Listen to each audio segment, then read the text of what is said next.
ഈശോമിശിഹായ്ക്ക് സ്തുതിയായിരിക്കട്ടെ. പ്രിയമുള്ളവരെ, സന്തോഷത്തിന്റെയും സമാധാനത്തിന്റെയും നന്മയുടെയും ഒരു ക്രിസ്മസ് വരവായി. നമ്മൾ ഓരോരുത്തരും അതിന്റെ ഒരുക്കത്തിലാണല്ലോ. ക്രിസ്മസ് എന്ന് പറയുമ്പോൾ തന്നെ മനസ്സിന് ഓടിയെത്തുന്നത് വെളുത്ത താടിയും ചുവന്ന തൊപ്പിയും വെച്ച സാന്റാക്ലോസും പുൽക്കൂടുകളും ക്രിസ്മസ് ട്രീയും നക്ഷത്രങ്ങളുമാണല്ലോ. ഈ ക്രിസ്മസ് കാലത്ത് നമുക്ക് ടെൻഷനെ എങ്ങനെ അതിജീവിക്കാമെന്ന് നോക്കിയാലോ. ടെൻഷൻ വരുമ്പോൾ നമ്മൾ എന്ത് തന്നെ ചെയ്താലും ചിലപ്പോൾ അത് ശരിയായി ചെയ്യാൻ കഴിയാതെ പോകൂ.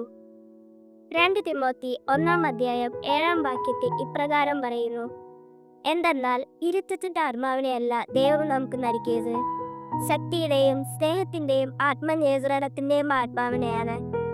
അതെ, വീരത്വത്തിന്റെ ആത്മാവിനെയല്ല ദൈവം നമുക്ക് നൽകിയത്.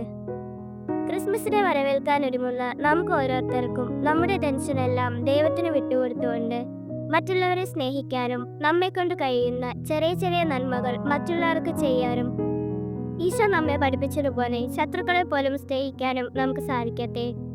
ക്രിസ്മസ് നമ്മെ പഠിപ്പിക്കുന്ന വലിയൊരു പാഠമുണ്ട്: എളിമയുള്ളവരായിരിക്കുക. അഹങ്കാരം നമ്മെ കൃത്രിമമാക്കുമ്പോൾ എളിമ നമ്മളെ യഥാർത്ഥ മനുഷ്യരാക്കുന്നു. കൂട്ടുകാരെ, നിങ്ങൾക്ക് ഓരോരുത്തർക്കും എൻ്റെ ക്രിസ്മസ് ആശംസകൾ.